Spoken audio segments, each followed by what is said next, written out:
अस्सलामुअलैकुम दोस्तों, मेरा नाम डॉक्टर अलियसगर है और आज की इस वीडियो में हम first year physics chapter number 9 nature of light के एक टॉपिक को यहाँ समझने जा रहे हैं। उस टॉपिक का नाम है डायफ्रैक्शन ग्रेटिंग। तो इस लेक्चर को शुरू करने से पहले आपसे रिक्वेस्ट करेंगे कि अगर आपने अब तक हमारे इस चैनल को सब्सक्राइब नहीं किया जो कि सिंध बोर्ड टीचिंग के नाम से है, तो काइंडली आज ही आप हमारे इस चैनल को सब्सक्राइब करें और साथ ही साथ बेल आइकन को लाजमी क्लिक करें ताकि हमारी अपलोड करता तमाम इंपॉर्टेंट वीडियोस की नोटिफिकेशन भी आपको रिसीव हो सके। तो आइए हम स्टार्ट करते हैं डायफ्रैक्शन ग्रेटिंग। अब डायफ्रैक्शन का टॉपिक इससे पहले हमने समझ लिया था कि डायफ्रैक्शन क्या होती है, लाइट का किसी भी ऑब्स्टेकल के मुकाबले में बेंड होना। डायफ्रैक्शन ग्रेटिंग एक डिवाइस है। डायफ्रैक्शन ग्रेटिंग क्या है? एक डिवाइस है। आइए क्या है? A transparent piece of glass, एक ट्रांसपेरेंट पीस होता है on which parallel equally spaced very fine lines are ruled is called diffraction grating. हमने कहा कि डायफ्रैक्शन ग्रेटिंग एक ट्रांसपेरेंट पीस ऑफ ग्लास होता है in which on which parallel equally space very fine lines are ruled, जिसमें क्या होती है, बिल्कुल बारीक से छोटे छोटे क्या होते हैं, इसमें सुराख होते हैं, आर कॉल्ड डायफ्रैक्शन ग्रेटिंग, जिसे हम डायफ्रैक्शन ग्रेटिंग कहते हैं। और उसको डायफ्रैक्शन ग्रेटिंग इसीलिए कहते हैं कि ये ट्रांसपेरेंट पीस ऑफ ग्लास होता है, उसमें बहुत सारे बारीक बारीक छोटे छोटे सुराख होते हैं जो कि वेवलेंथ ऑफ लाइट के कंपेरेबल होते हैं। हमने लास्ट टाइम डायफ्रैक्शन में बात की थी ना कि रुकावट जो है, ऑब्स्टेकल जो है, वो लाइट की वेवलेंथ के क्या होना चाहिए, लाइट की वेवलेंथ के क्या होना चाहिए, कंपेरेबल होना चाहिए। ये बात हमने लास्ट टाइम क्या की थी, डिस्कस की थी।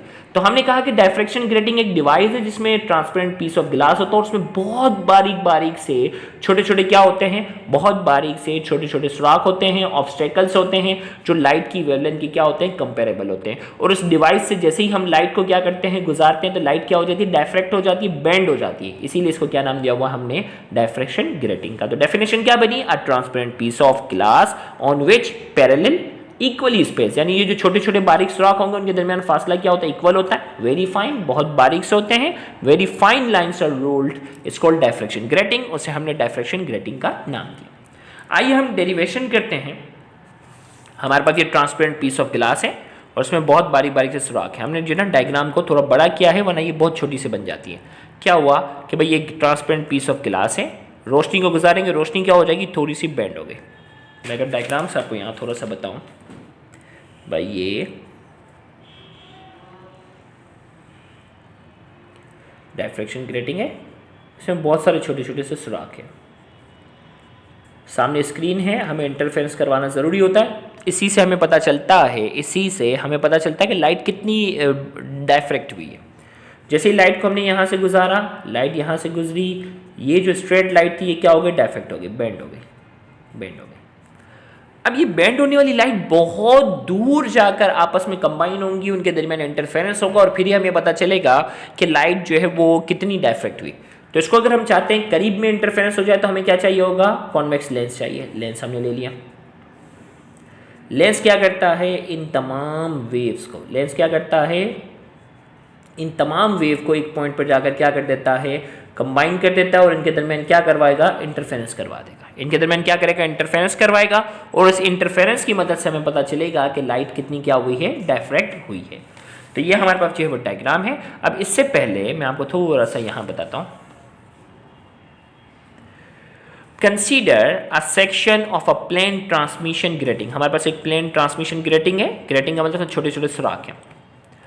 Let the distance between center of two adjacent slate called grating element of grating constant is d। दो सुराखों के दरमियान का जो फासला है उसे हमने d का नाम दिया और उसे हमने क्या नाम दे दिया है, ग्रेटिंग एलिमेंट का नाम दिया। अब हमने कहा, ये हमने इस डायफ्रैक्शन ग्रेटिंग के बारे में कहा। अब आगे हम बात करते हैं the point p on the screen. Point p जो है ना, B यहाँ हम देते चलें, the point B on the screen will be bright if the path difference between two rays of light will be integral multiple of wavelength of monochromatic light. अब ये जो पॉइंट B है ये ब्राइट तब होगा, ये पॉइंट B जो है ये ब्राइट तब होगा जब इनके दरमियान कौन सी इंटरफेरेंस होगी, कंस्ट्रक्टिव इंटरफेरेंस होगी।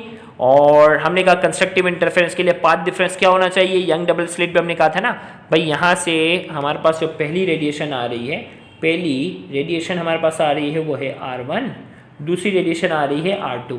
R1 और R2 के दरमियान का जो फासला है वो क्या है, S है। तो S किसके बराबर होगा, R1 माइनस R2। R1 थोड़ी ज़्यादा फासला तय कर रही है, R2 कम फासला तय कर रही है। R1 में से R2 माइनस कर दूंगा, कितना, R1 में से R2 माइनस कर दूंगा तो यहाँ से लेकर यहाँ तक का फासला आ जाएगा, S आ जाएगा। तो S हमारे पास क्या हो जाएगा, R1 माइनस R2। और हमने कहा कंस्ट्रक्टिव के लिए S किसके बराबर होना चाहिए, या तो 0 के बराबर, या 1 के, या 2 के, या 3 के। ये हमने यंग डबल स्लिट में पढ़ा था। और इन तमाम नंबर को हमने क्या नाम दे दिया था, M का। तो S किसके बराबर हो गया, S बराबर हो गया M लैम्डा, S बराबर हो गया M लैम्डा के। इक्वेशन 1 का नाम दे दिया। अब हमारे पास इस डायग्राम में अगर आप देखें भाई, ये हमारे पास R1 है, ये R2 है।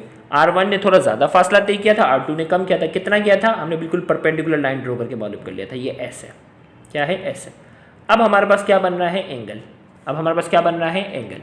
अब एंगल के सामने है परपेंडिकुलर, परपेंडिकुलर जिसके मुकाबले में 90 डिग्री का एंगल बनाता है, ये बेस है। बेस नहीं मालूम, लेकिन दो सुराखों के दरमियान का फासला मालूम है, वो क्या है, D, जो कि यहाँ इस ट्रायंगल में क्या होगा, इस ट्रायंगल में ये हाइपोटेन्यूस का काम कर रहा है। तो मुझे परपेंडिकुलर मालूम है और मुझे मालूम है हाइपोटेन्यूस। साइन, कोस या टेंजेंट, तीनों में से कौन सी चीज निकल सकती है, साइन थीटा निकल सकता है, क्योंकि साइन थीटा किसके बराबर होता है, परपेंडिकुलर अपॉन हाइपोटेन्यूस के। तो यहाँ मैंने यहाँ लिखा, इन तीनों कोनों को हमने क्या कर दिया, एक ट्रायंगल का नाम भी दे दिया। चलो भाई, PQR, इन ट्रायंगल को नाम दे दिया PQR। इन ट्रायंगल PQR में से क्या निकाल सकते हैं, साइन थीटा निकाल सकते हैं, क्योंकि एंगल के सामने परपेंडिकुलर मालूम है और हमें हाइपोटेन्यूस मालूम है। परपेंडिकुलर अपॉन हाइपोटेन्यूस, परपेंडिकुलर बराबर है S के और हाइपोटेन्यूस बराबर है D के। परपेंडिकुलर बराबर है S के और हाइपोटेन्यूस किसके बराबर है, D के। ये हो गया S अपॉन D। D यहाँ डिवाइडेड है, वहाँ जाके मल्टीप्लाई, तो S बराबर है, गौर से सुनिएगा, S बराबर हो जाता है D साइन थीटा के। S किसके बराबर हो जाता है, S बराबर हो जाता है D साइन थीटा के। इसे नाम दे दिया मैंने इक्वेशन 2 का। अब इक्वेशन 1 के मुताबिक S बराबर है M लैम्डा के, और इक्वेशन 2 के बराबर मुताबिक S बराबर है D साइन थीटा के। दोनों इक्वेशन को हम कंपेयर कर रहे हैं, क्योंकि दोनों का एक हिस्सा क्या है, दोनों इक्वेशन का एक हिस्सा जो है वो क्या है, सेम है। तो कंपेयरिंग इक्वेशन 1 एंड 2, इक्वेशन 1 और इक्वेशन 2 को मैं कंपेयर कर रहा हूं। यहाँ का S बराबर है M लैम्डा के और यहाँ का S बराबर है D साइन थीटा के। कंपेयरिंग इक्वेशन 1 एंड 2, ये हमारे पास हो गया S बराबर हो गया M लैम्डा के, और इक्वेशन 2 हमारे पास हो गया D साइन थीटा के, M lambda D sine theta. ये हमारे पास डायफ्रैक्शन ग्रेटिंग का फॉर्मूला आ गया। वेयर, अब देखो भाई, न्यूमेरिकल में आपको मालूम होना चाहिए, वेयर M शो कर रहा है ऑर्डर ऑफ डायफ्रैक्शन को, लैम्डा शो कर रहा है वेवलेंथ ऑफ लाइट को, और थीटा शो कर रहा है एंगल ऑफ डायफ्रैक्शन को, और D शो कर रहा है ग्रेटिंग एलिमेंट, यानी दो सुराखों के दरमियान का जो फासला है वो कितना है। तो यहाँ जाकर हमारे पास डायफ्रैक्शन ग्रेटिंग की डेफिनेशन और डायफ्रैक्शन ग्रेटिंग की हमने डेरिवेशन जो है वो मुकम्मल कर ली। उम्मीद करते हैं आज की इस वीडियो से आपको बहुत ज़्यादा फायदा हुआ होगा। Thank you very much. अल्लाह हाफिज़।